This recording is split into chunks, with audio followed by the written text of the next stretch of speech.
एक ऐसा सवाल है, एक ऐसा प्राचीन रहस्य जो ना जाने कितने युगों से इंसानी मन को सोचने पर मजबूर करता रहा है। शिव पुराण में एक बड़ी अद्भुत कथा है जो हमें उस समय में ले जाती है जब सृष्टि अधूरी थी। तो चलिए आज इस रहस्य की परतें खोलते हैं। यही वो सवाल है जिसके जवाब में सृष्टि का सबसे गहरा संतुलन छिपा है। एक ऐसा सवाल जिसने पता है खुद सृष्टि के रचयिता ब्रह्मा जी को भी चिंता में डाल दिया था। तो बात शुरू होती है एक ऐसे ब्रह्मांड से जो बना तो था लेकिन उसमें जीवन की कोई धड़कन नहीं थी। एक अजीब सा ठहराव था हर तरफ। जरा सोच कर देखिए, एक ऐसा ब्रह्मांड जहां चारों ओर सिर्फ एक ही ऊर्जा है, पुरुष ऊर्जा। कोई संतुलन नहीं, कोई दूसरी पूरक शक्ति नहीं, सब कुछ एकदम एक तरफा था।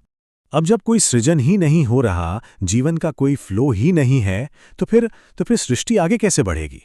बनाने की जो प्रक्रिया थी वो पूरी तरह से रुकी हुई थी।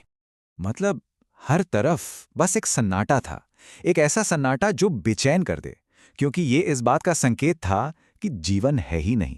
और इस ठहराव को देखकर जो सबसे ज्यादा परेशान थे वो थे सृष्टि के रचयिता ब्रह्मा जी। उन्हें एहसास हो गया था कि कोई बहुत बड़ी गड़बड़ है।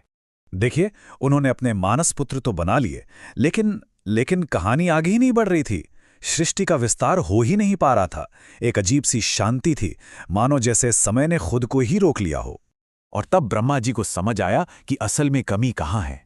उन्होंने महादेव का ध्यान किया और कहा कि ये सृष्टि अधूरी है, इसमें नारी तत्व है ही नहीं।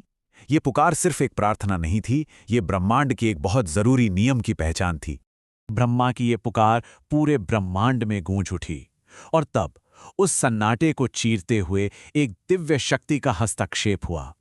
अचानक पूरे ब्रह्मांड में एक तेज रोशनी फैल गई। ये कोई मामूली रोशनी नहीं थी, ये तो खुद महादेव की मौजूदगी का तेज था। और उस रोशनी के बीच से स्वयं महादेव प्रकट हुए। सोचिए क्या स्वरूप रहा होगा।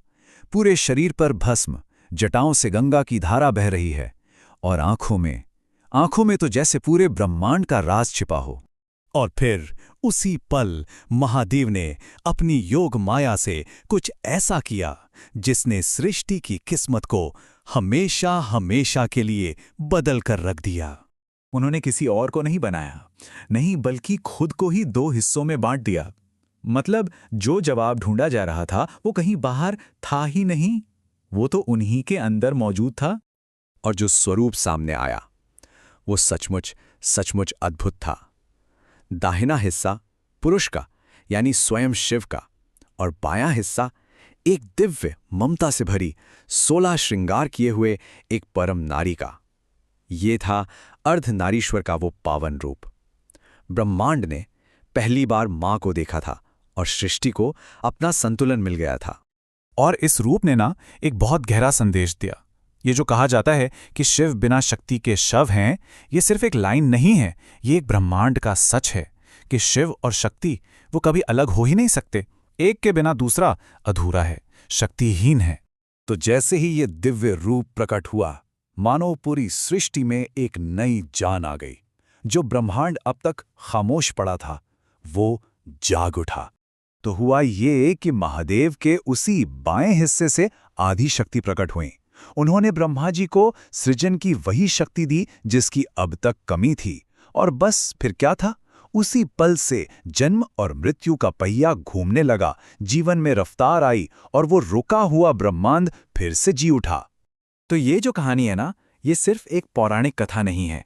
इसके पीछे एक बहुत गहरा दर्शन छिपा है, एक ऐसी विरासत जो आज भी हमारे साथ है। तो सवाल उठता है, आदिशक्ति हैं कौन? वो पहली ऊर्जा, वो मौलिक स्त्री शक्ति जो हर क्रिएशन, हर पावर और हर जिंदगी का बेस है, जिसके बिना कुछ भी मुमकिन नहीं है। और सबसे कमाल की बात तो ये है कि तभी से ये माना जाता है कि वही आदि शक्ति, वही क्रिएशन की एनर्जी हर नारी के अंदर बसी है। ये बात इस कहानी को कॉस्मिक लेवल से उठाकर पर्सनल लेवल पर ले आती है। तो आखिर में एक सवाल छोड़ जाते हैं, क्या ये संतुलन ही, मतलब पुरुष और प्रकृति का, शिव और शक्ति का, यही संतुलन ही इस पूरे ब्रह्मांड की असली नींव है? सोचिएगा जरूर।